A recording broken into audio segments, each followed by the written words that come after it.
How to change Flipkart delivery location. তো আজকের ভিডিওতে দেখাবে ফ্লিপকার্টের মধ্যে ডেলিভারি লোকেশন কিভাবে চেঞ্জ করবেন। তো প্রথমে ফ্লিপকার্ট অ্যাপসটা ওপেন করে নেবেন। অ্যাপসটা ওপেন করার পরে আপনারা এখানে দেখতে পারবেন একদম উপরে লোকেশন আইকনের মধ্যে দেখতে পাচ্ছেন আমার এখানে বর্তমানে আরেকটা লোকেশন আছে। তো এখন আমি বর্তমানে চেঞ্জ হয়ে গেছি জায়গাটা। তো আপাতত আমি যে লোকেশনের মধ্যে আছি এই লোকেশনটা এখানে কিভাবে অ্যাড করব।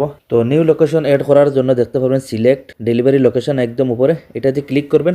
এটাতে ক্লিক করার বাদে আপনার সামনে ইন্টারফেস এরকম ওপেন হইব। তো আপনি যে জায়গাটার মধ্যে আছেন এই জায়গাটার যে পিনকোড জানা থাকে ইন্টার পিনকোড এখানে পিনকোডটা এখানে বসাই দিবেন, সাবমিটে ক্লিক করে দিবেন। সাবমিটে ক্লিক করার লগে লগে লোকেশনটা অ্যাড হয়ে যাব। তো পিনকোডটা যদি জানা না থাকে আপনার আর, তো নিচে দেখবেন ইউজ মাই কারেন্ট লোকেশন, এখানে ক্লিক করবেন। তো আপনি যে জায়গাটার মধ্যে বর্তমানে আছেন এই জায়গাটার লোকেশন অটোমেটিক এখান থেকে নিয়ে নিব। এখানে একটু অপেক্ষা করবেন, দেখবেন আরেকটা পেজ ওপেন হবে আপনার সামনে এরকম। তো বর্তমানে আমি যে জায়গার লোকেশন এখানে সিলেক্ট করলাম, পুরো অ্যাড্রেস নিচে দেখতে পাচ্ছেন এখানে সেক্টর 39550 সেক্টর 39 গৌরবপুর হরিয়ানা। পুরো প্রপার লোকেশন আমার এখানে সামনে আইছে। নিচে যে কনফার্ম হয়ে একটা অপশন দেখতে পারতেছেন, এখানে কনফার্ম করে ক্লিক করে দিবেন। করার সাথে সাথে